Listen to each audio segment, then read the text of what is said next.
Hello everyone, welcome back to Binoda's blog. চলো সবাইকে সাথে নিয়ে আরেকটা নতুন ব্লগ তোমাদের সাথে শুরু করছি। আর এখন এটা বিকেল টাইম, এখন বাজে তোমার বিকেল 5:30। আর বিকেলবেলা এই যে ফুলদানিগুলো একটু ময়লা মতন হয়েছে, সেগুলোকে নিয়ে কলতলায় চলে এসেছি একটু পরিষ্কার করতে। এই শোপিসগুলো রান্নাঘরে থাকে তো সেই জন্য একটুই তেলচিটে ময়লা হয়ে যায়। সেই জন্য আর যে জিনিসটা দেখবে সংসারে ময়লা হয়, সেই জিনিসটা যতক্ষণ পর্যন্ত পরিষ্কার না করবো না, ততক্ষণ পর্যন্ত শান্তির নিঃশ্বাস বলো আসে না। সেই জন্য আগে যখনই দেখেছি যে এটার উপর একটু ময়লা পড়ে গেছে, আর এগুলো অনেক শখ করে কিনেছিলাম রান্নাঘরে সাজাবো বলে। আর সেই জন্য যখন দেখলাম যে একটু ময়লা মতন পড়েছে, সেই জন্য ভাবলাম চলো আগে সব কাজ ফেলে রেখে আগে এটাকে পরিষ্কার করো, তারপর অন্য কাজে হাত দেবো।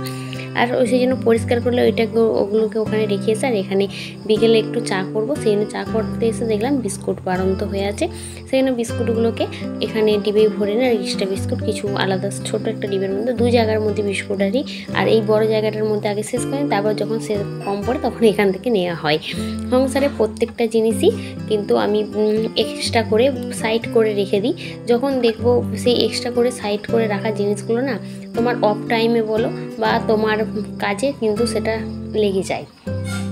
তাই সংসারে চালাতে গেলে একটু বুদ্ধি, একটু পরিশ্রম আর একটু চেষ্টা থাকলে কিন্তু যে কোনো আগোছালো সংসারটাকে কিন্তু অনায়াসে সুন্দরভাবে সাজানো যায়। এটা কেন বলছি, চলো ব্লগটা দেখতে থাকো, তারপরে বুঝতে পারবে। আর এখানে চলো সন্ধ্যের টাইম হয়ে এসে, কিন্তু সন্ধ্যা তো এখনও বাকি আছে। তাই জন্য আগে একটু টিফিন বানিয়ে দেবো বলে একটু পাউরুটি কিনে রেখেছিলাম বেলার টাইমে, একটু ডিমটা শোকে মেয়েকে করে দেবো। সেই জন্য ওকে এখানে করে দিয়ে তারপর আমি সন্ধ্যে দিতে যাবো। আর সন্ধ্যে টাইমে আমি বাড়ির মধ্যে, আমি কেন আমার মেয়েকেও বলো, বাড়িতে আমরা যারা আছি আমরা সন্ধ্যের টাইমে সেরকম কিছুই খাই না। মিনিমাম ঘন্টাখানেক এখন তো তোমার গরমকাল, সন্ধ্যে হয় তোমার মেঘলার টাইম বলে তোমার সন্ধ্যে লেগেছে 6টা বা 6:30 থেকে মিনিমাম তোমার 7টা বা 7:15 পর্যন্ত এখন কিছু খায় না। কারণ ওকে খাইয়ে দিচ্ছে, খাইয়ে তারপরে সন্ধ্যে দিতে যাবো।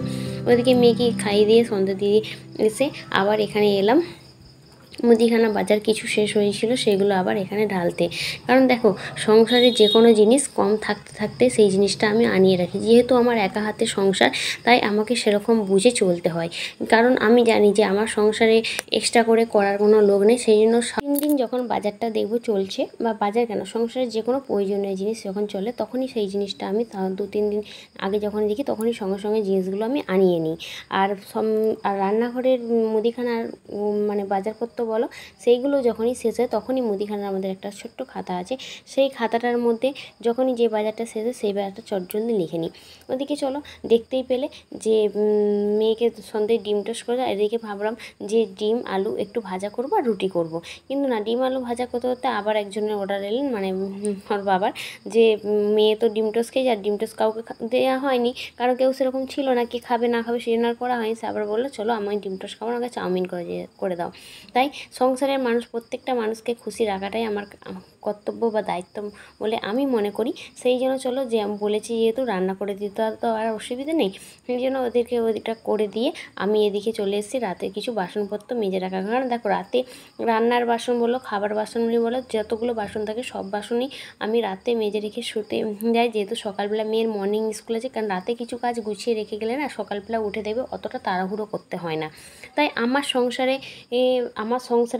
আমার যতটা কাজের দরকার বা যেরকমভাবে কাজ করলে সংসারটা আমার সুবিধে হবে বা কাজ করলে আমার সেই কাজটা আমার তাড়াতাড়ি হবে, প্রত্যেকটা মানুষই তার সংসারে একটু সময় বাঁচানোর কিন্তু সবাই চেষ্টা করে কম বেশি।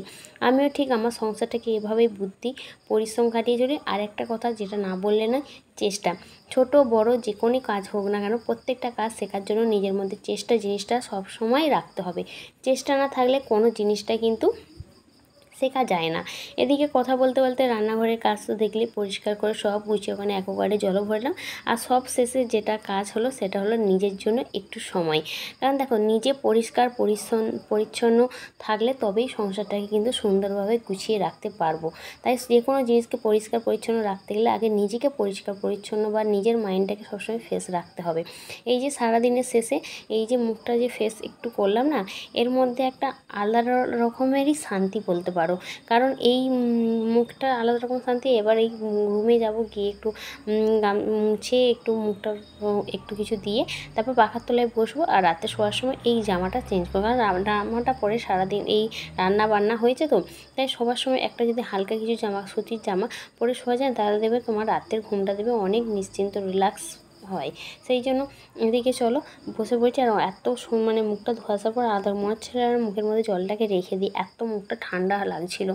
আর চলো ওদিকে হয়ে গেছে। আর এদিকে মেয়ে বললো চলো মা তুমি আমাকে দেখাও তুমি কী রান্না করলে, ও তো দেখেনি। আমি ভাবলাম চলো তোমাকে দেখিয়ে দিই। এখানে এই যে গরম গরম তোমার বাবার জন্য ডিম চাউমিন হয়ে চলছে, আমিও খাবো। ঠিক আছে খাবি কোনো, আগে পড়ে নে তারপর খাবি। আর ওখানে চলো এদিকে ওর বাবাকে একটু খেতে দিলাম, সে গরম গরম খাবে বলছিলো, খেতে দিতে কিছু পটল আলুর তরকারি ছিল তাও দিলাম। আর এদিকে চলো মেয়েকেও পড়াতে বসে পড়েছি। এখন তোমার বাজে রাত্রি 8টা। আর চলো আজকের মতো এখানেই, দেখা হচ্ছে নেক্সট ব্লগে। কেমন লাগলো অবশ্যই।